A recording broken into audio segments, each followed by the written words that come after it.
יברכך אדוני וישמרך.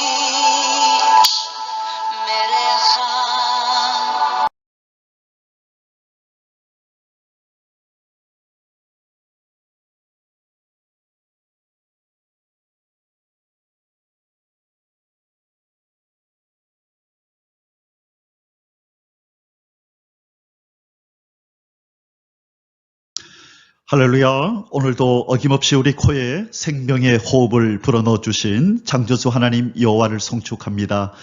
우리의 구원자이신 예수 그리스도 그 존귀하신 이름을 찬양합니다. 오늘도 우리 안에서 열심으로 일하시며 하나님의 그 아름다운 형상을 이루어 가시고 만들어 가시는 우리 성령 하나님의 놀라운 그 은총과 그 역사하심을 찬양합니다. 오늘 1189 성경 장별 강의의 오늘 174번째 시간입니다. 오늘은 신명기 21장 말씀을 함께 공부하겠습니다.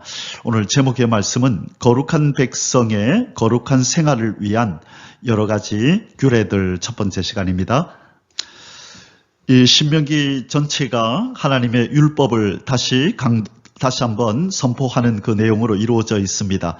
그런데 특별히 오늘 신명기 21장부터는 더 세세하게 이 거룩한 선민 이스라엘 백성들의 삶 속에서 남직한 어떤 사건들을 미리 생각하시고 이런 경우에는 이렇게 하고 이런 경우에는 이렇게 하고 이것은 이렇게 하지 말고 라고 하면서 쭉 이렇게 하나씩 그 기준을 잡아주십니다. 그래서 오늘 21장에서는요 이 5가지 어떤 상황을 말씀하시면서 이런 상황에서는 이렇게 해야 한다, 또 이렇게 하지 말아야 된다라고 말씀을 쭉 하십니다. 우리는 이 어떤 신명기의 말씀이 그냥 구약에서 하나님께서 이스라엘 백성들에게 말씀하신 그냥 우리하고는 상관이 없는 내용이다 그렇게 볼 것이 아니라 바로 그러한 상황들은 똑같이 우리에게 발생하지는 않을지 몰라도 그 영적인 원리 우리가 적용해야 하는 그 중요한 교훈들은 오늘날 우리가 취하여야 한다는 것을 우리는 기억해야 합니다.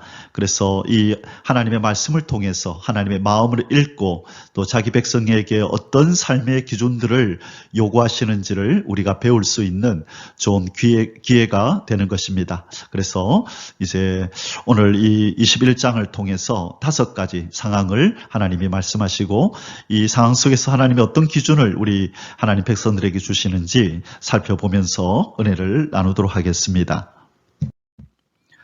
자, 신명기는 3편의 설교로 이루어졌고요. 지금 우리 오늘 21장이니까 지금 여기 두 번째 설교에 와 있다, 그죠? 26장까지는 두 번째 설교인데 지금 21장에서 사회법, 사회생활을 하면서 남직한 어떤 사건들을 미리 설정하시고 하나님께서 여러 가지 그 기준들을 그 규례와 법도들을 주시는 내용입니다. 자, 그래서 오늘 이제 5가지를 우리가 이제 살펴보게 될 것입니다. 자, 지금 우리 지난번에 20장에서 이 전쟁에 대한 법을 배웠었죠. 전쟁에 2가지 다른 기준이 있다고 말씀드렸어요. 가나안의 7족속들과 싸울 때는 이렇게 하고 그때는 헤렘 전쟁을 수행해야 된다. 헤렘 전쟁을 선포하셨고 그리고 가나안 땅에서 멀리 떨어져 있는 이방인들과 싸울 때는 제일 먼저 평화를 선포해라. 화평, 샬롬을 선포하고 그들이 받아들이면 그들을 이렇게 종으로 삼거나 노예로 삼고 그래서 그들과 함께 지낼 수 있다고 말씀하셨지만 그들이 만일 화평을 거부하면 싸워서 제거하라, 진멸하라고 말씀하셨던 것 우리가 배웠습니다. 자, 이제 오늘은 이 5가지 이 구체적인 상황들을 말씀하시면서 그 기준을, 법도를 주시는 내용을 공부합니다. 오늘 신명기 21장의 주제 구절은 9절입니다. 너는 이와 같이 여호와께서 보시기에 정직한 일을 행하여 무죄한 자의 피 흘린 죄를 너희 중에서 제할지니라. 자, 하나님께서 선물로 허락하신 그 거룩한 땅, 이 가나안 땅. 자, 왜 가나안 땅을 거룩한 땅이라 그러죠? 거룩하신 하나님이 임재하시는, 함께 동행하시는 땅인 거죠. 그래서 그 땅을 이제 우리는 거룩한 땅, 약속의 땅, 하나님이 선물로 주신 땅이라 그렇게 말할 수 있는 것입니다. 자, 하나님은 그 땅에서 무지한 자의 피 흘린 죄가 여전히 그 땅에 있기를 원하지 않으십니다. 해결되지 못한 어떤 미제 사건이 그 땅에 계속 남아 있어서 그냥 백성들이 모른 척하고 지나가기를 원하지 않는 것입니다. 반드시 그 원인을 찾아내고 그 범인은 잡히지 않는다 할지라도 그 사건에 대한 분명하게 피 흘리는 이 제사를 통해서 그 죄가 정결하게 되는 이 구속이 이루어지기를 하나님께서는 원하시는 것입니다. 어떤 모양이라도 하나님이 임재하시고 하나님이 동행하시는 이 백성들의 삶 속에서 그러한 일이 일어나지 않기를 원하시는 것입니다. 그래서 죄는 어떤 모양이라도 버리라고 하시는 이 데살로니가 전서 5장 22절의 말씀을 우리는 떠올리게 됩니다.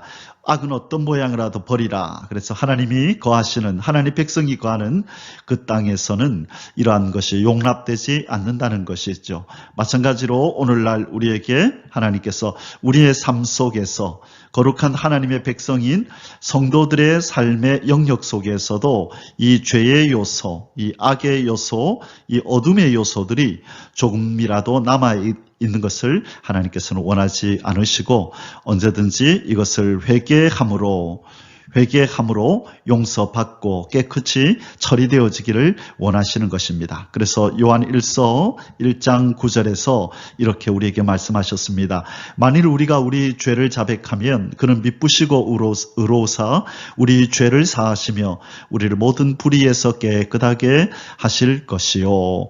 자, 그래서 하나님은 자기 백성 가운데 죄, 악, 어둠의 요소들이 있는 것을 원하지 않는다. 그래서 반드시 그것을 속죄하고 넘어가라라고 말씀하시는 내용이 오늘 21장 9절 말씀입니다. 자, 21장에서 우리가 다루게 될 소주제가 5가지가 있다고 말씀드렸습니다. 그 첫 번째가 미결 살인 사건에 대한 대속 규례. 자, 범인이 누군지를 밝혀내지를 못해서 미결로 남아있는 이 살인 사건에 대해서 그냥 해결되지 않은 채로 내버려 두는 것을 하나님 원치 않으시고 이제 이 죄인이 피 흘린 이 죄에 대해서 대속받기를, 구속받기를 피 흘림을 통하여서 이 죄가 사하여지기를 하나님은 원하셔서 어떻게 하면 이 잡히지 않는 범인의 이 죄, 이 피 흘린 죄가 이 땅에서 사함을 받게 되는지 그 절차를 말씀하십니다. 그것이 1절에서 9절에 나오고요. 그 다음에 두 번째로 전쟁포로 이방 여인과의 결혼 규례.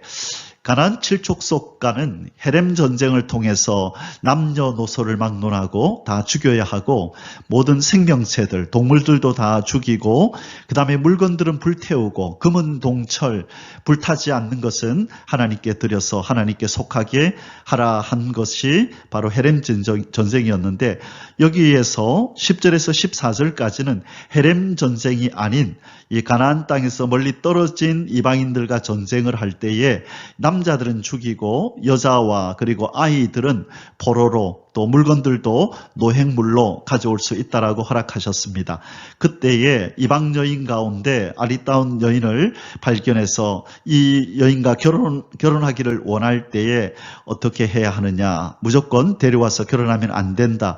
이런 절차를 밟아서 결혼하라라고 하는 이 규례를 하나님이 주셨습니다. 그것이 두 번째 소주제고요. 세 번째는 장자권 보장 관련 문제. 자, 이 장자권은 장남에게 돌아가잖아요. 그죠? 그런데 한 남자가 아내가 둘이가 있는 것입니다. 그런데 이 첫 번째 아내는 그렇게 사랑스럽지가 못하고 미운 짓을 자꾸 하는 거예요. 그래서 미움받는 여인, 두 번째 여인은 사랑받는 여인인데, 자, 먼저 미움받는 여인이 아들을 놓은 것입니다. 그러면 이 장남이 되잖아요. 그죠? 그런데 그 다음에 이제 사랑하는 여인이 또 아들을 낳았어요. 이는 차자가 되겠죠. 차남. 자, 그런데 장자권은 누구에게 돌아가죠? 이 미워하는 이 여인의 아들에게 돌아가야 되는데, 이 남자가 난 그렇게 하기 싫다. 내가 사랑하는 여자의 아들에게로 이 장자권을 주겠다. 이렇게 하면 안 된다는 거예요. 그래서 하나님이 이 부분을 엄하게 이 규칙을 정해 주시는 내용이 15절에서 17절에 있는 것입니다. 자, 그리고 네 번째가 불효자 처벌 규례. 이 부모를 막대하고 또는 구타하고 해서는 안 되는 이 불효자의 그 행동을 보거든 이 부모가 이 자식을 고발할 때에 어떻게 처벌을 하라 하고 하는 것이 바로 이 네 번째에 나오는 것이고, 그 다음에 이어서 다섯 번째로 나오는 것이 이 나무에 매단 이 저주받은 사체, 이 나무에 매달린 자는 저주받았다 그랬잖아요. 이 나무에 매달려서 죽임당한 이 시체를 어떻게 처리할 거냐, 언제까지 놓아둘 수 있고 빨리 그리고 내려서 어떻게 처리해야 되는지에 대해서 지금 말씀하고 있는 것이 바로 18절에서 23절입니다. 그래서 총 5가지 소주제가 나오는데요. 네 번째와 다섯 번째 거는 이렇게 묶어서 이렇게 살펴보겠습니다. 자, 오늘 신명기 11장의 주제들이 이렇게 다양합니다. 자, 이제 본론에 들어가서 첫 번째 소주제를 공부합니다. 미결 살인 사건에 대한 대속 규례. 자, 미결 살인 사건. 이 하나님께서 모세를 통하여 이 고의적으로 살인한 자는 반드시 어떤 벌을 주라 그랬죠? 반드시 사형에 처하라고 말씀드렸습니다. 자, 그런데 오늘 이 신명기에서 말씀하시는 것은 누가 죽였는지 그 범인이 발견되지 않은 것입니다. 그래서 아직 해결되지 못한 채로 살인사건이 남아있는 것입니다. 자, 그런데 누군가는 분명히 피를 흘렸습니다. 이 피는 생명을 의미하잖아요. 이스라엘 백성들에게 있어서. 그래서 누군가의 생명을 이렇게 빼앗은 자의 죄가 이 땅에 하나님의 백성들이 거하는 이 땅에 남아있기 때문에 이 땅은 더러워진 것이죠. 하나님은 반드시 그것을 해결하고 모종의 조치를 취하고 넘어가라고 말씀합니다. 자, 그러면 범인이 발견되지 않았는데 그에게 벌을 줄 수 없는데 이 피 흘린 이 죄값을 어떻게 해야 하는가, 이 부분을 분명하게 하나님께서 모세를 통해서 이제 분명히 어떤 법을 만들어서 명문화된 이 법을 제정하라고 지금 말씀하시는 겁니다. 그 법이 이제 1절에서 9절까지 나오는 것입니다. 1번, 미결 살인 사건 발생 시 대속 책임자의 선정 방법. 자, 누가 이 죄를 대속할 것인가, 대신 속할 것인가, 그 책임자가 누구냐 하는 것을 어떻게 그 사람을 선정할 건가라는 문제와 대속 재물에 대한 규정, 이 피 흘린 죄에 대해서 어떤 재물로 피를 흘려서 대신 이 죄를 사할 것인가, 두 번째가 이 대속 재물에 대한 규정이 나옵니다. 1절에서 3절. 내 하나님이 여호와께서 내게 주어 차지하게 하신 땅에서 피살된 시체가 들에 엎드러진 것을 발견하고 그 쳐 죽인 자가 누구인지 알지 못하거든 너희의 장로들과 재판장들은 나가서 그 피살된 곳의 사방에 있는 성읍의 원근을 잴 것이요, 그 피살된 곳에서 제일 가까운 성읍의 장로들이 그 성읍에서 아직 부리지 아니하고 멍에를 매지 아니한 암송아지를 취하여. 자, 이제 선정 방법이 나왔고 대속 제물이 나왔네요. 자, 여기에 살인 사건이 벌어졌습니다. 한 사람이 들에 피살된 채로 누워 있는데 여기에 고울이 있고, 그 다음에 또 여기에 고울이 있고, 그 다음에 더 멀리에 고울이 있습니다. 이 마을이 있는데, 그럴 때에 이 장로들과 재판장들이 와서 이 시신이 누워 있는 곳으로부터 제일 가까이에 있는 이 고울의 장로들, 이 성읍의 장로들에게 당신들이 이 피살된 이 사람을 피 흘리게 한 그 죄를 위하여 당신들이 그것을 대속하시오. 제물은 뭐라고요? 아직 부리지 아니하고 멍에를 매보지 아니한 암송아지를, 이게 대속제물이네요. 대속제물은 암송아지.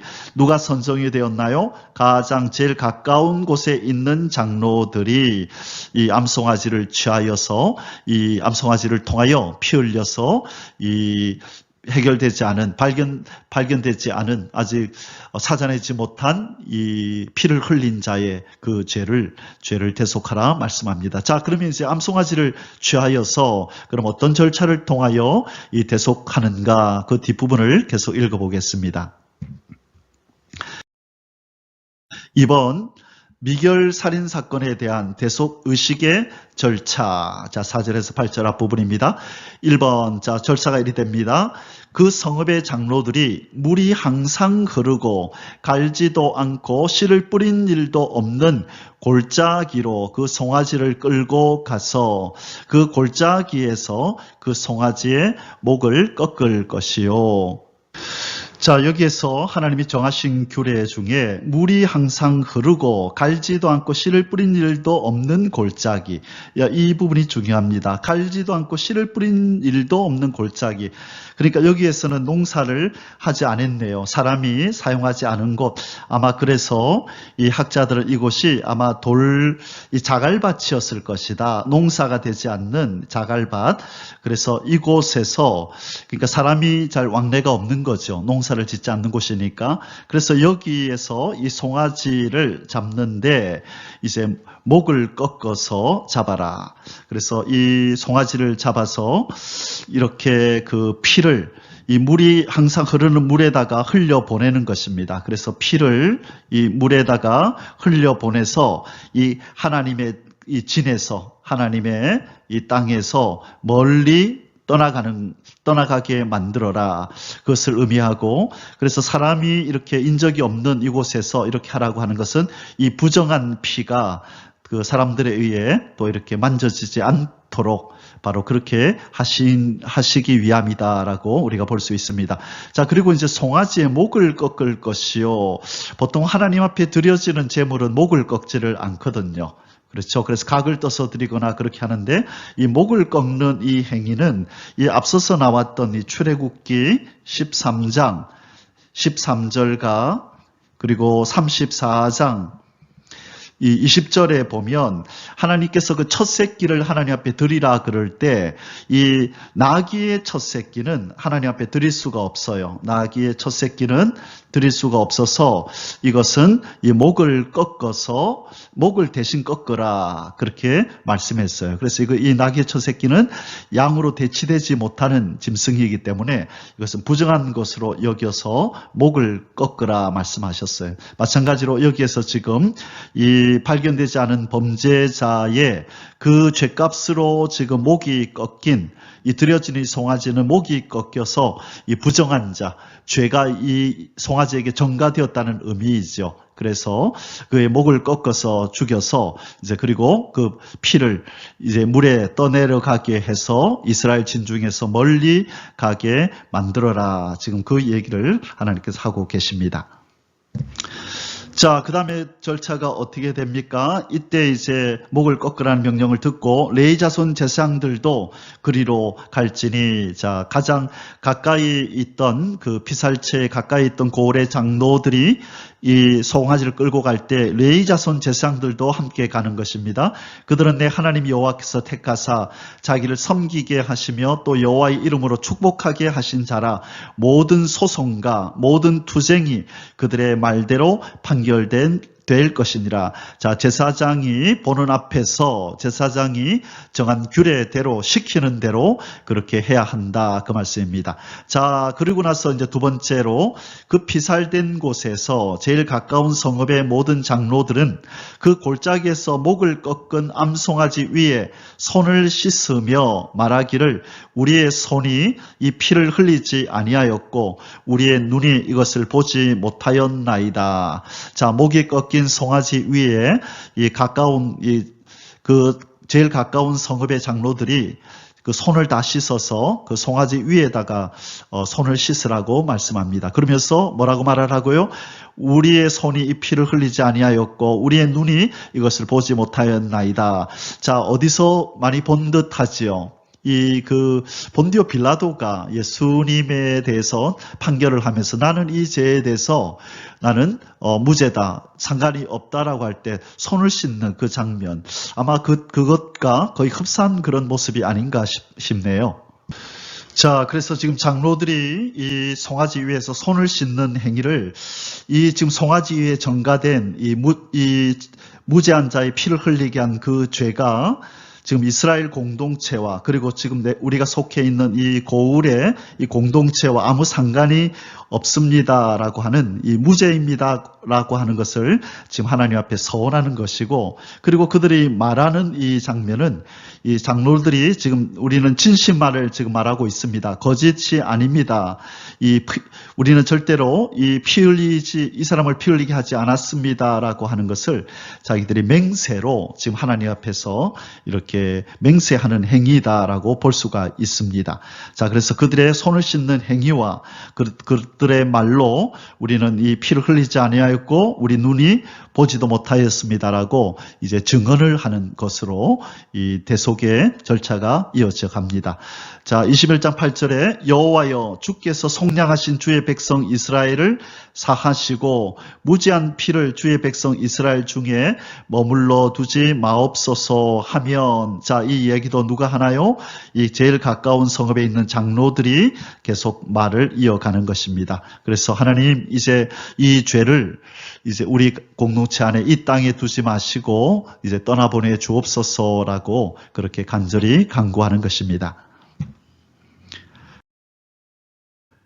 자, 3번 무죄한 자의 피 흘린 죄를 이스라엘 진중에서 제하라 명하시는 여호와 하나님. 8절 뒷부분부터 9절입니다. 그 피 흘린 죄가 사함을 받으리니, 자, 아까 말했던 그 두 가지 절차를 따라 행하면, 그렇죠? 제일 가까운 성읍에 장로들이 암송아지를 끌고 가서 저기 밭 갈지 않았던 저 골짜기로 가서 그 사람이 인적이 없는 곳에 가서 목을 꺾고 손을 씻고 그들이 입으로 그렇게 고백을 하면 그 피 흘린 죄가 사함을 받으리니 너는 이와 같이 여호와께서 보시기에 정직한 일을 행하여 무죄한 자의 피 흘린 죄를 너희 중에 제할지니라. 그래서 하나님께서는 하나님이 선물로 허락하신 이 거룩한 땅 가나안 땅에서 거룩한 자기의 백성들 가운데 해결되지 못한 이 죄가 머물러 있는 것을 허락지 않으시고 반드시 해결하고 넘어가라고 이렇게 말씀하고 계십니다. 자, 이제 두 번째 소수세를 공부합니다. 이번 전쟁 포로 이방 여인과의 결혼 규례. 전쟁 포로, 전쟁에서 이기고 그 나라의 이방 여인들을 이제 포로로 데리고 왔는데 그 여인과 결혼하기를 원한다면 이렇게 하라. 자, 전쟁 중에 포로가 된 사람이지만 그래도 존엄한 이 존엄성을 가진 바로 인간입니다. 그래서 하나님이 함부로 대하지 못하도록, 그래서 이 여인들과 결혼하기를 원한다면 하나님께서 정하신 절차를 따라서 그렇게 결혼해야 된다. 그래서 이들의 인권을, 또 이들의 자유를, 그리고 이들의 어떤 복지에 대해서도 아주 하나님께서 세심하게 신경을 쓰시면서 이것을 절대로 유린하지 않도록 조심하라고 말씀하시는 겁니다. 그것이 하나님의 선민 거룩한 백성에게 요구하시는 하나님의 높은 기준인 것입니다. 자, 1번 전쟁 중 포로로 사로잡은 이방 여인을 아내로 삼고자 할 경우를 가정함. 자, 이런 일이 있을 것이다 라고 미리 가정하시고 말씀하십니다. 내가 나가서 적군과 싸울 때에 내 하나님 여호와께서 그들을 내 손에 넘기심으로 내가 그들을 사로잡은 후에 내가 만일 그 포로 중에 아리따운 여자를 보고 그에게 연연하여 아내를 삼고자 하거든. 자, 이제 가나안 땅에 들어가면 가나안 7족속들에게는 이렇게 하면 안 되죠. 이들은 다 진멸, 헤렘 전쟁을 통해서 진멸해야 되지만 이제 멀리 떨어져 있는 이방인들과 싸울 때 이런 일이 이제 발생할 거다. 그럴 때에 너희들은 이렇게 해야 한다. 그래서 미리 하나님께서 이런 일이 발생할 것을 아시고 미리 규례를 정해 주시는 것입니다. 2번 먼저 이방 여인에게 필히 정결 예식을 행하게 하여야 함. 자, 이방 여인과 결혼하려면 반드시 정결 예식을 통해서 이 더러움을 제하고 이 부정을 제하고 그리고 이 여인과 결혼하라. 그렇게 말씀합니다. 12절에서 13절 말씀을 읽고 좀 더 살펴보겠습니다. 그를 내 집으로 데려갈 것이요. 이때 그를은 이방 여인이겠죠. 이방 여인을 내 집으로 데려갈 것이요. 그는 그 머리를 밀고, 첫 번째 1번 머리를 밀고, 그 다음에 손톱을 베고, 자, 손톱을 다 이제 깎으라고 얘기합니다. 또 포로의 의복을 벗고, 자, 의복을 벗겨라. 첫 번째가 머리를 밀고, 두 번째가 손톱을 다 베고, 그 다음에 세 번째가 의복을 다 벗겨라. 그리고 내 집에 살며, 자, 이렇게 한 후에 그 집에서 살게 하고, 네 번째가 뭐냐면요. 그 부모를 위하여 한 달 동안 이 30일간 애곡한 후에 슬픔을 표현하는 시간을 주라는 것입니다.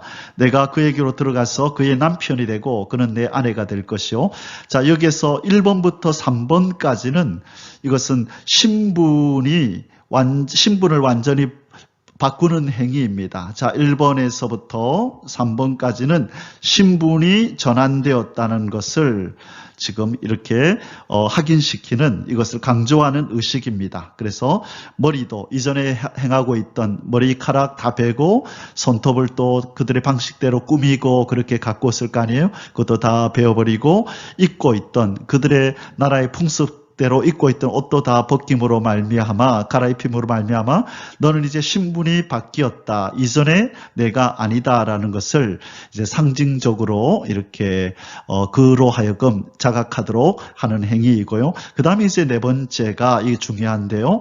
그 부모를 위하여, 지금 이 전쟁통에 그 부모들이 또 죽임을 당했거나 그 아버지는 분명히 죽임을 당했을 것이고, 그렇죠? 그리고 그 또 어머니도 여기 보니까 지금 이 어머니도 지금 함께 있지 않는 이 상황이니까 이 가족들과 헤어진 이 슬픔을 한 달 동안 슬피 통곡하며 울면서 그 감정을 추스릴 수 있는 시간을 준 것입니다. 이 30일 기간은 바로 이스라엘 백성들이 히브리인들에게 있어서 이 30일간 애곡하는 거죠. 이들의 풍습이었잖아요. 그러니까 이 30일은 이 이스라엘 사람들의 풍습이거든요. 그러니까 충분하게 슬퍼할 수 있는 시간을 주는 거예요.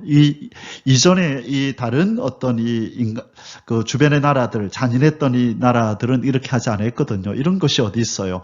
자기들이 포로로 잡아온 여인은 자기들의 소유물이고 자기들의 물건이죠. 그래서 그들의 감정, 슬픔 따위는 아랑곳하지 않고 그들이 마음대로 그렇게 대했었는데, 하나님께서 이스라엘 백성들한테는 그렇게 하지 말라고 얘기를 합니다.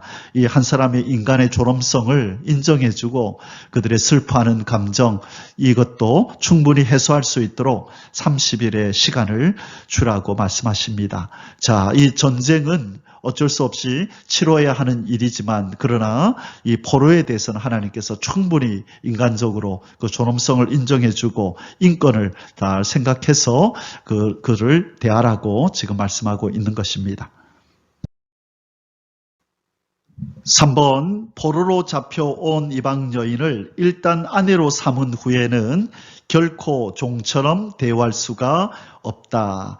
한번 결혼했던 여인을 이제 마음에 들지 않는다고, 마음이 바뀌고 사랑이 식었다고 해서 너는 포로지, 너는 내가 종처럼 대하겠다, 그렇게 해서는 안 된다는 것입니다. 이것이 바로 하나님께서 이스라엘 백성, 자기 백성에게 요구하시는 높은 수준의 윤리와 도덕의 기준인 것입니다. 자, 21장 14절에 그 후에 내가 그를 기뻐하지 아니하거든, 사랑이 식거든, 마음이 변하거든, 그 말이죠. 그의 마음대로 가게 하고 그가 자기 고국으로 돌아가든지 그가 자유롭게 이제 행동할 수 있도록 자유를 주라는 것입니다. 자유를 주라. 결코 돈을 받고 팔지 말라. 돈을 받고 판다는 것은 종이요, 노예라는 것을 의미하잖아요. 그러니까 결코 종이나 노예로 여기지 말라. 결혼하기 전이었다면 그렇게 할 수 있지만, 그러나 한번 결혼한 이후에는 이미 이제는 신분이 바뀌었잖아요. 그래서 하나님께서는 이 하나님의 백성과 동일하게 취급하라는 것이에요. 종이나 노예가 아니라 이제는 하나님의 딸이요, 하나님의 백성으로서 대우하라, 그렇게 말씀하는 것입니다. 네가 그를 욕보였은즉, 이 성관계를 가졌은즉 그 종으로 여기지 말지니라. 너의 아내다, 이 말이죠. 이제 너의 아내로 신분이 바뀌었다. 네 마음이 바뀌었다고 이 여인의 신분을 다시 바꿀 수는 없다라고 아주 분명하게 하나님께서 그 기준을 정해 주십니다. 자, 이제 세 번째 소주제를 공부하겠습니다. 장자권 보장 관련 규례. 자, 한 남자에게 아내가 둘이 있습니다. 1번 아내, 2번 아내가 있을 때에, 자, 1번 아내는 사랑하지 않는 아내고, 2번 아내는 사랑하는 아내인데, 사랑하지 않는 아내가 아들을 먼저 낳아서 장남이 돼버렸을 경우에 이 장자권을 이 사랑하지 않는 아내의 아들에게 줄 것이냐, 아니면 뒤늦게 이제 아내가 이 사랑하는 아내가 아들을 낳았는데 차남이 되죠. 이때 이 차남한테 아내를 사랑하는 아내의 아들에게 장자권을 줄 것인가? 이것은 하나님이 법으로 정해 주셨다는 거예요. 아무리 그 남자의 마음이 사랑하는 아내에게 있다 할지라도 이 장자권을 넘기는 것은 하나님이 정하신 규례대로 정말로 먼저 태어난 이 장남에게 주어야 한다, 이 얘기를 하시는 겁니다. 1번, 두 아내의 아들 중 미움받는 아내의 아들이 장자일 경우를 예로 듬. 15절에 어떤 사람이 두 아내를 두었는데 하나는 사랑을 받고 하나는 미움을 받다가 그 사랑을 받는 자와 미움을 받는 자가 둘 다 아들을 낳았다 하자, 그 미움을 받는 자의 아들이 장자이면, 자, 여기에 지금 이제 두 아내가 이렇게 나온다, 그죠? 이것은 일부 다처제가 허용되었다. 일부 다처제가 허용되었다는 사실을 우리는 지금 알게 됩니다. 원래 그러나 하나님께서 창세기 1장 27절 또 2장에 보면 하나님의 창조 원리는 일부 일처제였죠.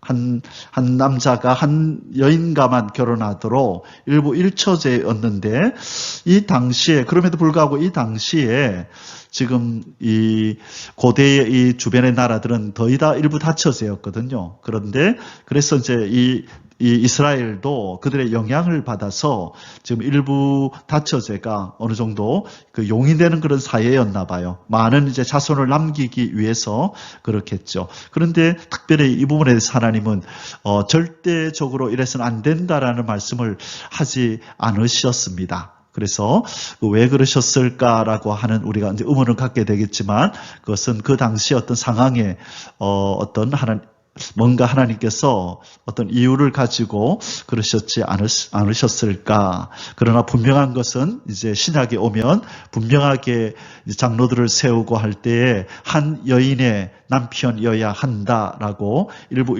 일처제를 아주 강하게 주장을 또 하시는 내용이 나옵니다. 자, 이 부분은 우리 좀 더 나중에 이 부분만 가지고 한번 공부를 하는 시간을 한번 가지겠습니다.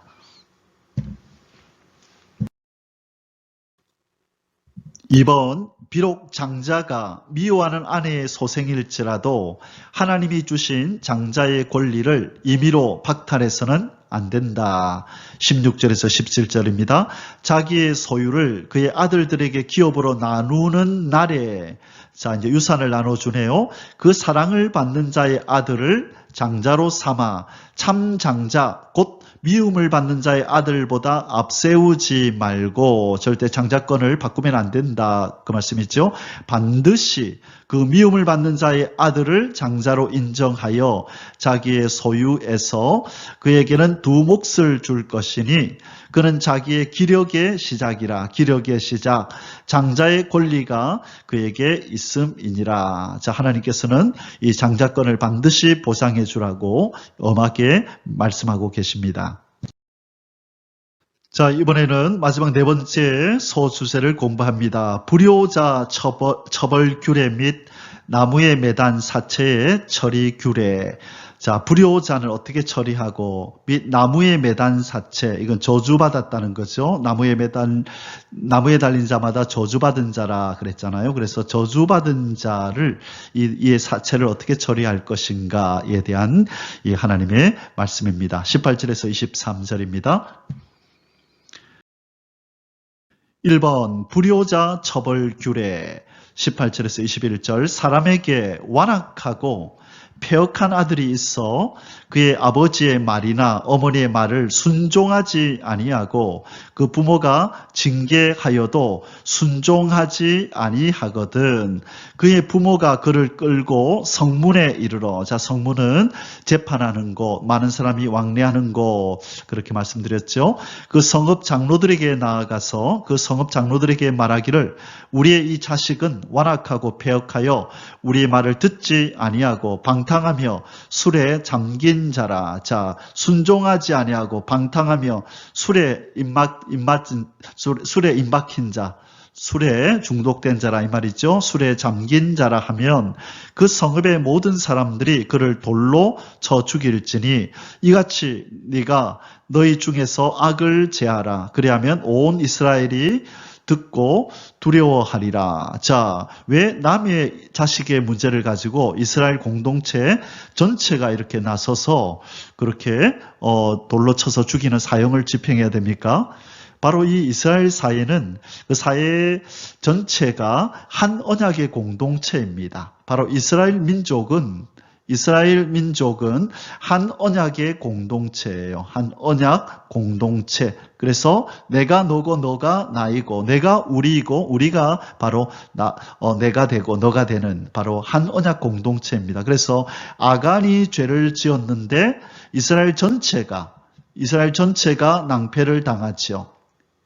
바로 그 얘기를 하시는 거예요. 그래서 이스라엘은 바로 한 언약 공동체이기 때문에 한 가정에서 이런 불효자식이 나오고 이것이 용인되고 용납된다면 이것은 금방 이스라엘 전체에 이런 좋지 않은 분위기가 퍼질 것이고 다른 집안의 자식들도 그렇게 행동할 때에 결국 하나님의 이 언약 공동체의 사회 질서는 무너지게 되는 것입니다. 망령된 행위를 하는 자들이 되는 거죠. 그래서 미연에 바로 하나님께서 이걸 방지하기 위해서 가차없이 이러한 자는 공개 처형으로 돌로 쳐서 죽여서 그 공동체에서 죄의 씨를 제거하라고 말씀하는 겁니다. 그 죄가 특별히 뭐냐면 이 부모에게 불순종하는 거다. 그죠?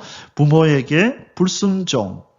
자, 이 부모는요, 하나님께서 특별히 허락하신 이 권위를 가지고 있는 사람들이에요. 이 부모의 권위를 모독하는 것은 결국 이스라엘 사회에서는 하나님께서 가정에 허락하신 하나님의 권위를 파기하는 자로 보는 것입니다. 부모에게 불순종하는 것은 결국 부모에게 권위를 부여하신 하나님의 권위를 하나님에게 불순종하는 것을 의미하기 때문에 하나님께서는 이 부모에게 대해서 불효하고 불순종하는 것에 대해서 아주 엄하게 말씀하십니다. 자, 이 부분에 대해서 아주 적나라하게 이 죄의 심각성을 말해주는 구절이 있는데요. 이 잠언 30장 17절에 이런 무서운 말이 있습니다. 아비를 조롱하며 어미 순종하기를 싫어하는 자의 눈은 골짜기에 까마귀에게 쪼이고, 자, 눈이 골짜기에 까마귀에게 쪼이고 독수리 새끼에게 먹히리라. 독수리 새끼에게 그 눈이 먹힌대요. 이처럼 하나님은 이 부모에게 거역하고 불순종하는 자를 이렇게 저주하고 계신 것입니다. 그래서 하나님의 백성들은 하나님을 경외하듯 이 부모에게 경외하고 순종하는 그런 모습을 갖춰야 된다. 이것이 오늘날 신약에서 네 부모를 공경하라. 이것이 약속 있는 첫 계명이니 네가 땅에서 잘 되고 장수하리라고 하시는 그 말씀과 연결되는 거잖아요. 그래서 하나님께서는 부모를 잘 공경하는 사람을 하나님은 기뻐하시고 그에게 한없는 복을 주신다는 것을 우리는 기억하고 우리에게 허락하신 부모 또 우리 교회의 어르신 어르신들을 우리가 내 부모처럼 하나님을 섬기듯이 그렇게 섬길 수 있기를 원합니다. 아멘. 자, 참고로요. 싱가포르, 제가 공부했었던 이 싱가포르에서는요, 참 이 나라는 질서를 잘 지키고 아주 사람들이 양심적인 그런 사회입니다. 그런 국가입니다. 자, 이 나라에서는 독특한 법이 하나 있습니다. 바로 이 하나님께서 지금 이 신명기에서 말씀하시는 이 법을 거의 그대로 적용하고 그대로 실행하고 있는데요. 그게 무슨 법이냐면 불효처벌법입니다. 경제력이 있는 자식이 부모를 모시지 않으면 부모나 국가가 고소할 수 있고, 자, 경제력이 있는 자식인데 이 부모가 지금 연세가 들어서 이제 홀로 독립할 수 없는, 혼자 생존할 수 없는 그런 상황에 놓여서 자식에게 도움을 요청하고 또 봉양해 주기를 원하는데, 이 자식이 경제력이 있음에도 불구하고 부모를 방치하거나 제대로 봉양하지 않을 때에 부모가 고소할 수도 있고, 국가가 이것을 알았을 때 그 나라 자체가, 그 사회가 이런 불효자식이 있나 하고 고소할 수 있다는 거예요. 이래 되면 위반하면 벌금형 또는 2년 이하의 징역에 처하는 불효처벌법이 시행되고 아직도 있습니다. 그래서 불효자는 구속이다. 이거 아주 성경적인 법이죠. 그래서 참고로 이 나라는 마약을 손대면 바로 사형입니다. 마약을 손대면 사형. 지금 우리 한국 사회가 이 마약 중독자들이 지금 급증하는 것 때문에 사회 문제가 되고 있는데요. 이 싱가포르는 마약을 손대면 어느 나라 국민이든지 막론하고 무조건 사형입니다. 오래전에 이 싱가포르에 왔던 어떤 오스트리아 사람이 이 마약을 소지한 채로 이렇게 이제 체포가 되었는데요. 자기는 모르는 일인데 누군가가 그 마약을 그 사람 뒷주머니에다 이렇게 살짝 넣었나 봐요. 이 세관을 통과할 때 그런 일들이 많이 있거든요. 그래서 제가 공부할 때 우리 학교 측에서도 어디 외국에 인도네시아나 말레이시아 갔다가 들어올 때는 누구의 짐을 절대로 들어주지 마라. 거기 안에 마약이 들었으면 그건 네가 소지한 거다. 그리고 세관을 통과하기 전에 반드시 뒷주머니를 확인해라. 너 뒤에 있는 사람이 네 호주머니에다 그 마약을 살짝 넣을 수도 있으니까 반드시 남의 짐은 들어주지 말고 뒷주머니 확인하고 세관을 통과하라. 그렇게 아주 신신당부를 했던 내용을 기억합니다. 자, 이렇게 법이 엄해야 이 악한 마음을 가진 인간들의 이 악행이 줄어드는 것입니다. 그래서 이 범죄한 인간은 이 법이 강해야만, 이 법을 두려워해서라도 악행을 자제하게 되는 거죠. 그래서 이 싱가포르는 아주 법이 엄한 나라입니다. 그래서 이전에는 법이 엄해서 질서를 지켰지만 이제는 오랜 세월 법을 지키니까 그 사회가 참 건강하고 부강해진다는 것을 깨닫고, 이제는 법 때문이 아니라 그 스스로 법을 잘 지키는 그런 국민들이 되어 있습니다. 자, 참고로 이 싱가포르가 바로 불효처벌법이 있다는 것 참고하시면 도움이 되겠습니다. 2번, 나무에 매단 저주받은 사체의 처리 규례 21절에서 23절입니다. 나무에 달린 자마다 저주를 받았다라고 하시는 말씀이 나오는 구절이 바로 여기입니다. 신명기 21장 23절에 우리가 잘 아는 내용이죠. 신명기 읽겠습니다. 사람이 만일 죽을 죄를 범함으로 내가 그를 죽여 나무 위에 달거든 그 시체를 나무 위에 밤새도록 두지 말고 그날에 장사하여 내 하나님 여호와께서 내게 기업으로 주시는 땅을 더럽히지 말라. 나무에 달린 자는 하나님께 저주를 받았음이니라.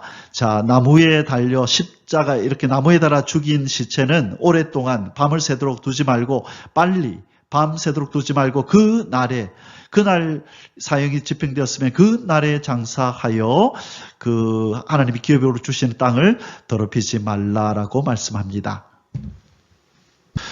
자, 왜 하나님께서 이 나무에 달려 죽은 이 저주받은 자를 빨리 그날에 장사하라고 말씀하시죠? 바로 나무에 달린 시체는 저주의 상징이었다고 말씀하는 겁니다. 나무에 달린 자는 저주를 받았다. 그래서 저주의 상징입니다. 누가요? 이 나무에 달려 죽은 이 시체는 저주의 상징이기 때문에 바로 축복받은 하나님의 땅에 계속 머물러 두게 하면 안 되는 것이에요. 이미 나무에 달아서 죽여서 하나님의 공의와 이 하나님 이 공의를 충분히 드러내었고, 그래서 이제 하나님의 거룩함을 드러내었기 때문에 백성들에게 이렇게 죄를 범하면 이렇게 하나님 앞에 저주받는구나라고 하는 것을 이제 경각심을 심어주기에 충분했다면 빨리 이 시체를 바로 장사를 지내야 됐던 것입니다. 이 저주받은 자의 모습이 땅 위에 드러나 있는 것은 이 하나님의 저주를 그 땅에 머물러 있게 하는 그런 요인이 되는 것입니다. 그래서 저주를 받은 이 땅은 빨리 땅에 묻어버려가지고 보이지 않게 해서 하나님의 저주가 그 땅에 계속 머물러 있지 않도록 해야 하기 때문에 그 날에 빨리 장사하라고 말씀하신 것입니다. 자, 이제 우리가 결론에서 살펴보겠지만 우리 예수 그리스도께서 저주를 받으셨다. 그죠? 십자가에 달려서 저주를 받으셔서 바로 사도 바울은 갈라디아서에서 이 신명기 21장 23절을 인용하시면서 갈라디아서 3장 13절에서 이 저주받은 자와 예수 그리스도를 이렇게 연계해서 예수 그리스도께서 왜 저주를 받으셨는지를 말씀하십니다. 자, 우리 결론적으로 이 내용을 좀 살피고 신명기 21장 고문을 마치도록 하겠습니다.